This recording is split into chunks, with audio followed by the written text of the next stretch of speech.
You've been told that being good is enough, that if you stay quiet, follow the rules, help others, and keep your anger buried deep, you'll live a peaceful life. And for a while, that illusion works. People smile at you. You get praised for being kind, reasonable, and calm. But late at night, when the world stops applauding, something inside begins to scream. Something you've buried long ago, a truth you never dared to face. You don't feel at peace. You feel exhausted. And that is your first clue. Because the self that gets praised isn't always the self that is real. What if the version of you everyone loves is the same one that's slowly killing you? Carl Jung warned of this. When you build your life around what others expect, you exile parts of yourself. The parts that feel rage, that question authority, that desire more than you're allowed to ask for. These parts don't vanish. They become your shadow. And here's the dangerous truth. The more you try to be good, the more power you give to what you repress. Think about it. Every time you say yes when you want to say no, every time you smile through resentment, every time you play the peacemaker while burning inside, you push another piece of yourself into the dark. But the shadow doesn't disappear. It waits, it grows, and eventually it demands to be seen. Maybe it shows up as anxiety, as explosive anger, as a sense of emptiness you can't explain. Maybe it shows up in the way you sabotage love, or how you always feel like a fraud, even when you succeed. This is not a flaw. It's a symptom. A signal that something inside you is tired of pretending. You weren't born to be a hollow performance of goodness. You were meant to be whole, and wholeness isn't pretty. It includes rage, jealousy, desire, grief, all the pieces of you that make you real. But modern life doesn't teach wholeness. It teaches obedience. It tells you to be quiet, be agreeable, be liked. And so you comply. You become likable, but also forgettable, pleasing but invisible, good but hollow. So, here's the truth. Your shadow is not your enemy. It's your guide. It's the part of you that refuses to be domesticated, the part that says, I want more. The part that knows when you've betrayed yourself and won't let you sleep until you listen. If you keep running from it, your suffering will only deepen.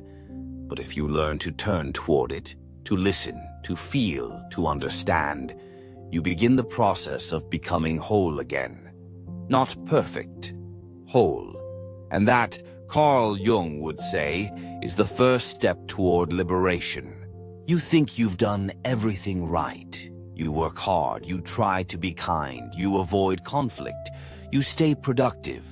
On the outside, you look like someone who has it together. But there's a quiet ache inside you, a heaviness that won't go away. And here's the truth you've been avoiding. This pain isn't coming from the world. It's coming from a part of you that's been waiting to be acknowledged. The part of you that you've disconnected from in order to survive. Disconnection is a survival mechanism. It begins as a way to protect yourself. Maybe you learned early on that expressing anger wasn't safe, that vulnerability was punished, that your needs were too much. So you learned to separate from those emotions. You pushed them down, you said, "It's fine," and you carried on. But what starts as protection becomes a prison, because the more you disconnect, the less of yourself you have access to. You become a stranger to your own soul. You laugh when you don't feel joy. You agree when you want to scream. You say yes to things that drain you, not because you want to, but because you don't even know what you want anymore. Carl Jung said that the most terrifying thing is to accept oneself completely. That is why most people never do. It's easier to stay asleep, to go through the motions, to perform the life you're expected to live, rather than actually living it. But deep down, you know something is off.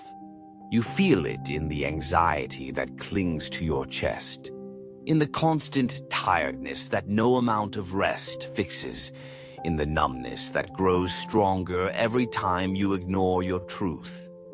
You're not lazy. You're not broken. You're disconnected, and that is what's quietly destroying you. True connection starts with honesty, not with others, with yourself. You cannot begin to heal until you stop pretending, until you stop playing the role, until you stop saying, "It's fine," when it isn't.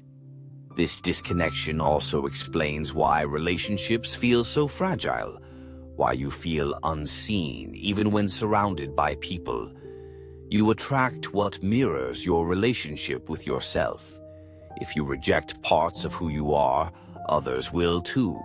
If you hide behind masks, people will fall in love with the mask, not you. That's why it feels so lonely. That's why you keep asking, why does no one really get me? Because they can't. Not until you get you. Not until you allow your whole self to return, including the parts you've locked away. Reconnection doesn't happen overnight. It begins with noticing. When something upsets you, don't dismiss it.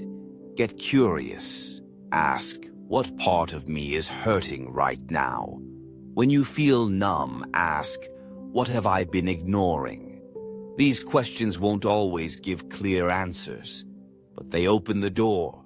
And that's all healing needs, a door. Disconnection is comfortable. It lets you avoid discomfort. It lets you pretend. But it also keeps you small, keeps you from love, keeps you from your power. Carl Jung didn't believe in perfection. He believed in wholeness. And wholeness is messy.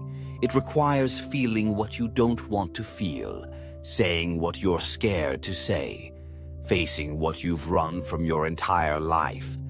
But the moment you begin to reconnect, even a little, you'll feel it. A shift, a quiet return, a sense of being home again. And that, more than anything, is what your soul has been begging for. You think you know yourself. You think your thoughts are your own, your feelings sincere, your reactions justified. But there is something beneath the surface that distorts everything. It changes how you see the world and how you interpret others. It is the mirror you did not know you were holding. And it reflects not reality, but your unconscious self. Carl Jung called this projection. And it may be the very reason you continue to suffer. Projection is not a flaw. It is a mechanism. When we do not acknowledge a part of ourselves, a fear, a weakness, a desire, it does not disappear. It looks for somewhere else to live. And often it finds that place in other people. You begin to see in others what you cannot accept in yourself. You see arrogance, manipulation, or neediness. But what if these are not theirs alone? What if they are echoes of you? The colleague you call controlling might reflect your own unacknowledged desire for control. The partner you say is too emotional may mirror the emotions you've buried for years. The stranger who intimidates you might only be holding the confidence you lost. This is not about blame. It is about responsibility. Because the moment you recognize this is the moment you begin to take your power back. Jung believed that everything unconscious in you will eventually be experienced as fate. If you don't own your darkness, it will appear in someone else. If you don't face your guilt, it will show up in how you judge others. If you don't integrate your anger, it will manifest in every relationship as conflict or silence. Every time you react strongly to someone, ask yourself, what is this waking up in me? Becoming aware of your projections is not comfortable. It means dissolving your illusions. It means seeing people as they truly are, not as screens for your unresolved wounds. It means realizing how much of your suffering comes not from others, but from the stories you write about them. But this is also freedom, because once you stop projecting, you start relating. You begin to meet people, not your past. There is no shame in having projected. We all do it. It is how the psyche protects what it isn't ready to face. But now, you are ready. You are ready to look into the mirror, not to blame, but to understand. Because the more you own your shadow, the less power it has to distort the world around you. And as clarity replaces distortion, something unexpected happens. Peace enters, not because the world has changed, but because you finally have. In the next chapter, we will explore the weight of your inner critic and how the voice that judges you the most might not be yours at all. You have spent your whole life trying to hold everything together. Your schedule, your relationships, your emotions, even your image. But the more you try to control, the more you feel like you're slipping. Like the world is spinning just a little faster than you can keep up. There is a quiet panic underneath all your planning. A silent fear that if you stop for even a moment, everything will collapse. This fear is not irrational. It's the product of a life that taught you to seek safety and control. You learned that being loved meant being perfect, that being valuable meant being needed, that being safe meant being predictable. So you became a master of management, of outcomes, of appearances. But deep down, a question starts to echo. What if control is not safety, but a prison? Carl Jung believed that much of human suffering stems from our refusal to face uncertainty. We cling to the known, even when it hurts us. We repeat old habits, even when they drain us. We stay in places that no longer fit, just because the unknown feels terrifying. But here's the truth. The tighter you grip, the more fragile you become. The more you try to shape everything around you, the more you ignore what is shifting within you. Life is not meant to be controlled. It is meant to be participated in. You are not here to engineer a flawless experience.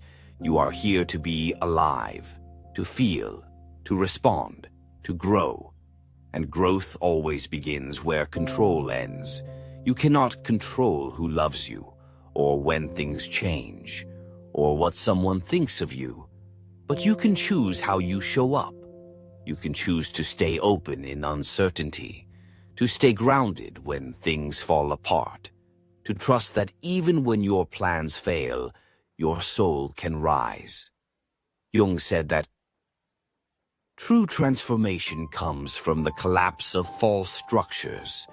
When you stop pretending to be who the world wants you to be, when you stop clinging to perfection, when you allow things to fall just to see what was never meant to stand. This is the paradox of growth. You do not become stronger by holding tighter. You become stronger by letting go, by surrendering control, by walking forward with presence instead of fear. The moment you stop trying to control everything is the moment you begin to experience peace. Not the peace of everything being perfect, but the peace of finally accepting what is real. The unknown is not your enemy. It is your teacher, and your freedom begins where your control ends. How long have you been living a story that was never yours to begin with? How many of your decisions came not from true desire, but from fear, from the need to fit in, to be accepted, to meet expectations that were never truly yours. From early childhood, you were taught to please, to behave, to succeed, to follow the script. And slowly, almost without noticing, you stopped listening to your inner voice. You became a character, a mask, a persona. This isn't rare. It's what most people do. Society teaches performance, not authenticity. We build a polished self to survive, agreeable, productive, smiling, while something deeper grows silent, tired, and angry. And one day, no matter how perfectly you've performed, the emptiness catches up with you. You begin to wonder, why doesn't any of this feel right? Carl Jung called this mask the persona. It's the socially acceptable version of you, the edited self you created to be loved. But the more you live through that filter, the more disconnected you become from your real essence.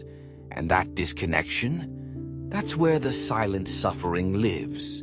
Not in the job, the partner, or the responsibilities, but in the gap between who you are and who you pretend to be. The tragedy is not that you hide from the world, it's that you begin to believe the lie. You forget what you truly want. You abandon the parts of yourself that didn't fit the mold, the bold, angry, passionate, wild parts. You label them as wrong, shameful, selfish, and then you live as a fraction of a full self. But healing begins with honesty, with the courage to admit, I'm exhausted from pretending. I'm tired of wearing the same face every day. I don't even recognize myself anymore. True liberation isn't about quitting your job, changing cities, or breaking up with someone. It's about removing the mask. It's about saying, this is who I am. These are my limits. This is what I want. You stop playing the hero. You stop trying to be what everyone else needs. You stop chasing approval like it's oxygen. And in that space, something beautiful happens.